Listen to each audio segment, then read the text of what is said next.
écoutez, je vais vous parler de l'identification des champignons filamenteux telle qu'elle est devenue dans les temps récents, hein, depuis quelques années. Donc là, cette diapositive permet de schématiser en fait la conduite standardisée qu'on a au laboratoire quand on doit identifier un champignon filamenteux. On part bien sûr d'une culture sur un milieu mycologique, c'est un bourreau avec l'éventuellement d'actidione. Une colonie de filamenteux pousse, hein, donc cet exposé se limite aux filamenteux. On va faire deux choses en parallèle. D'abord un examen microscopique, ça c'est la technique traditionnelle. Hein. En fait, on regarde l'aspect de la colonie macroscopiquement et microscopiquement. Et on va passer donc ce champignon au Malditov, à spectrométrie de masse. Et notre technique actuelle, c'est de déposer 4 spots pour chaque isolat.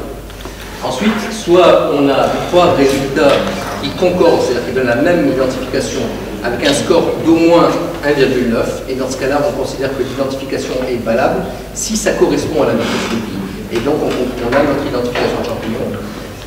Dans le cas où effectivement on a un problème, c'est-à-dire qu'il y a moins de 3 spots qui sont concordants, ou que le score est inférieur à 1,9, dans ce cas-là, on va recommencer le processus une nouvelle fois.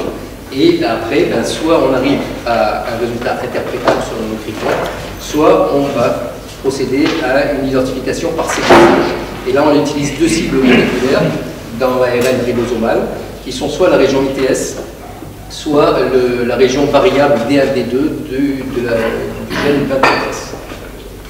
Donc ça, c'est notre procédure. Il faut savoir que notre banque de référence, c'est une banque particulière, puisqu'elle est constituée en collaboration avec la collection BCCM-IHEM, qui est une collection de champignons belges, et en particulier ils ont énormément de champignons filamenteux. Et donc c'est une collaboration, nous on leur fournit des souches cliniques, eux ils ont leurs souches de collection, et grâce à ça on arrive à avoir une banque qui est en fait unique au monde dans le domaine de l'identification des champignons filamenteux. Donc là, ce que je vais vous présenter d'abord, c'est le bilan de l'année précédente, 2012, qui vient de se terminer. Et en fait, au laboratoire à Marseille, donc, on a identifié plus de presque 900 isolats de champignons filamenteux au cours de l'année, avec bien sûr une majorité dans le genre Aspergillus, ensuite on a le genre Penicillium, ensuite viennent Fusarium, les démaciés, donc ces champignons noirs, hein, c'est comme ça qu'on les appelle, les Agaricomycètes, en fait ces champignons des champs, si je puis dire, ou enfin en tout cas ce sont des basidiomycètes, donc des champignons apparentés aux champignons qu'on trouve dans les bois, tout simplement. Ensuite, il y a d'autres genres comme les Célosporium qui ont une pathogénicité semblable à celle d'Aspergillus, et le Bacillomyces qui ressemble aussi au Penicillium, dont certains sont bien pathogènes. Les mucorales qui donnent des mucormycoses, et évidemment après il y a énormément d'autres genres qu'on va voir rapidement. Alors si on s'intéresse maintenant au simple genre Aspergillus, on voit que le nombre d'espèces actuellement qu'on détecte dans ce groupe-là a énormément augmenté. Bien sûr, les Aspergillus, je dirais, classiques, bien connus, qui sont l'Aspergillus fumigatus, le Flavus, le Niger, restent en tête de liste en termes de nombre, mais vous voyez qu'il y a énormément d'autres espèces qui sont représentées à un exemplaire, comme ça, mais ça vous montre en réalité la variété de tout ce qu'on peut isoler dans le groupe Aspergillus, et qu'on représente en fait ici sur ce diagramme, hein, effectivement, donc une prédominance de Fumigatus, ensuite le deuxième espèce c'est Flavus, Niger, Tereus, et après beaucoup d'autres, et une grande diversité à l'intérieur de ces groupes-là. Pareil pour les pénicilliums. Alors les pénicilliums, il faut savoir que en fait, avant l'avènement, je dirais, de la spectrométrie de masse, les pénicilliums, on rendait pénicillium SP, parce qu'en fait, ils sont rarement pathogènes, ils sont assez difficiles à identifier au plan de la morphologie, et on pensait que ça ne valait pas l'investissement de entre guillemets, casser la tête pour avoir une identification précise de ces champignons, et aussi ça ne valait pas la peine de séquencer tous les pénicilliums, parce que d'ailleurs, d'abord, le séquençage n'apporte pas dans tous les cas une réponse bien précise, parce qu'il y a des problèmes des fois de séquences qui sont similaires alors que l'espèce est différente. Et c'est vrai que c'est onéreux, ça prend du temps et ça n'a pas d'intérêt. Donc les pénicilliums, maintenant vous voyez qu'en fait on a effectivement une grande diversité. C'est vrai qu'on savait déjà qu'il y avait beaucoup d'espèces dans le genre pénicillium, mais là on peut arriver à toucher du doigt. Et on sait maintenant que c'est le chrysogénome quand même qui est le plus fréquent chez nous, Glabrum citrinum. Ce ce sont des espèces qui sont les plus représentées chez nous. C'est qu'avant, on n'en avait aucune idée. Pour les fusariums, alors là, c'est carrément... les progrès aussi sont notables. Les fusariums, c'est en réalité, la taxonomie des fusariums est en pleine évolution. On parle souvent de complexe d'espèces. Donc c'est vrai que là, en fait, c'est un état des lieux actuel avec la taxonomie, je veux dire, enfin, les noms actuels qui persistent. Ce qui est frappant, surtout, c'est que, par exemple, en 2012, on a vendu Fusarium SP que chez un isolat. Avant, on en avait pas mal, on n'arrivait pas à savoir quelle espèce c'était parce que ça ressemblait à l'un ou l'autre. Même le séquençage ne nous aidait pas forcément. Donc là, globalement, on a, sur les 32, il n'y en a qu'un seul.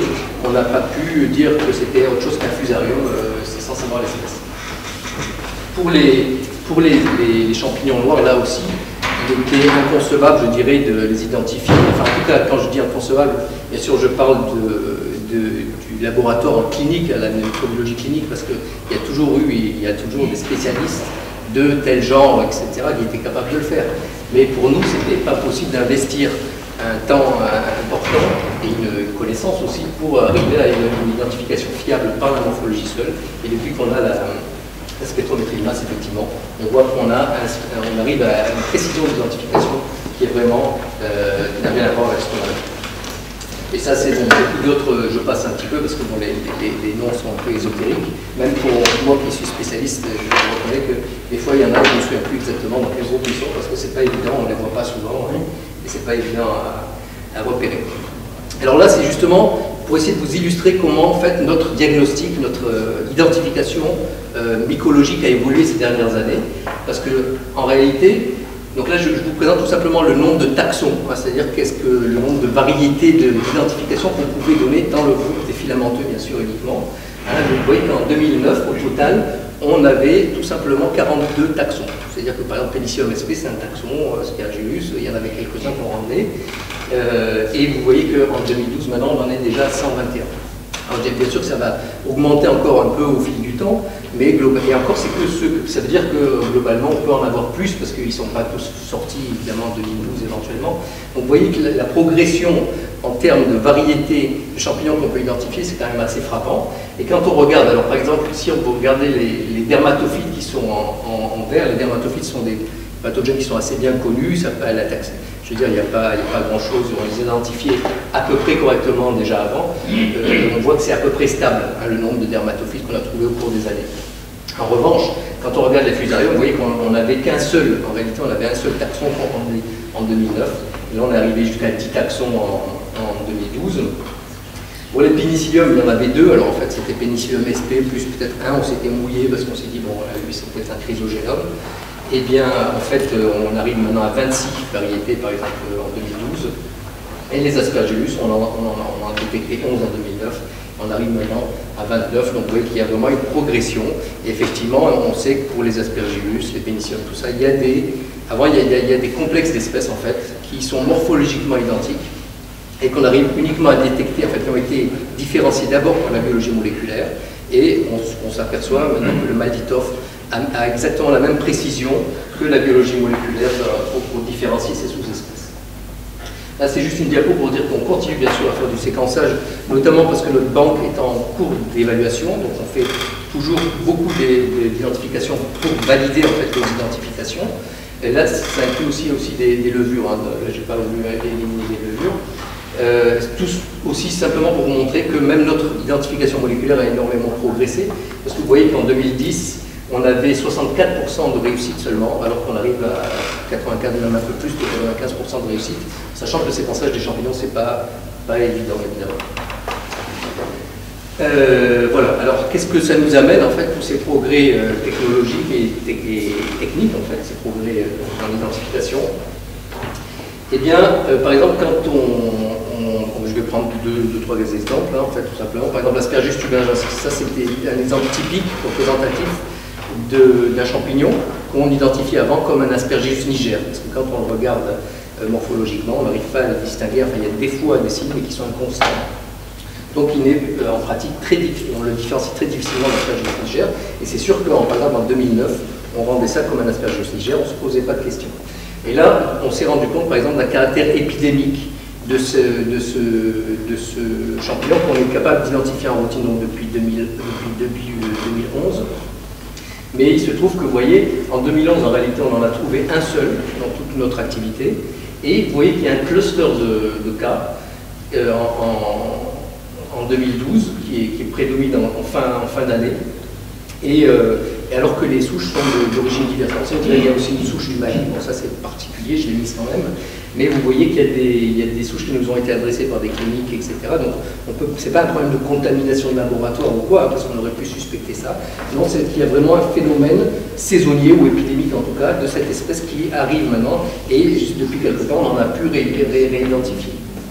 Par ailleurs, les patients chez qui on les trouve sont des patients chez qui on trouve des champignons et des aspergus en particulier habituellement, c'est-à-dire des mucoviscidoses, des pathologies pulmonaires chroniques, etc. Ensuite, pour faire rapide, je vais juste vous présenter ensuite trois exemples. Ces trois exemples. Donc le Neosartoria fischeri, lui c'était un champignon qu'on confondait en fait avec Aspergillus fumigatus. Donc le seul moyen de le différencier, avant c'était l'ADN, mais on n'allait pas séquencer tous les fumigatus qu'on avait pour les identifier. Et maintenant, quand on passe ça en spectro, eh bien ça nous sort Neosartoria fischeri. Et là, donc on voit qu'effectivement on l'a identifié. Donc là, c'est que ça colonise chez 3 patients. Donc il y a 2 patients qui étaient régulièrement colonisés par cette bestiole, alors qu'en fait on n'en savait rien. Et c'est vrai qu'il y a en tout cas des publications qui indiquent qu'il a un profil particulier, un peu plus résistant au voriconazole que l'Aspergillus fumigatus classique.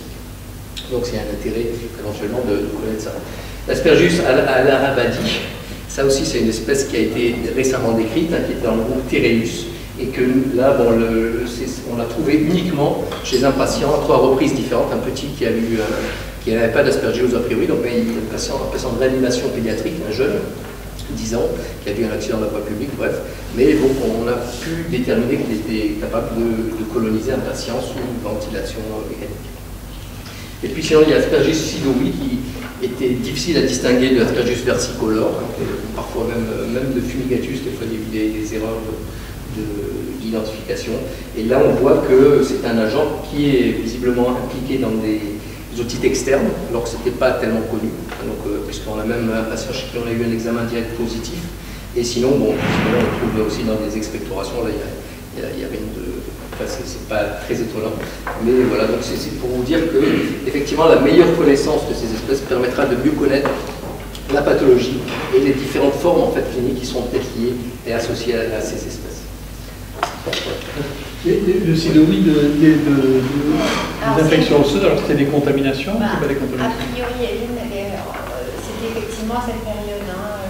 C'était en septembre 2011, c'est ça? Je sais qu'il y a eu un moment critique où on a eu des prélèvements. Il faut voir qu'il reste des prélèvements pour regarder si c'était ça ou pas. Hein? Infection osseuse dans le cadre.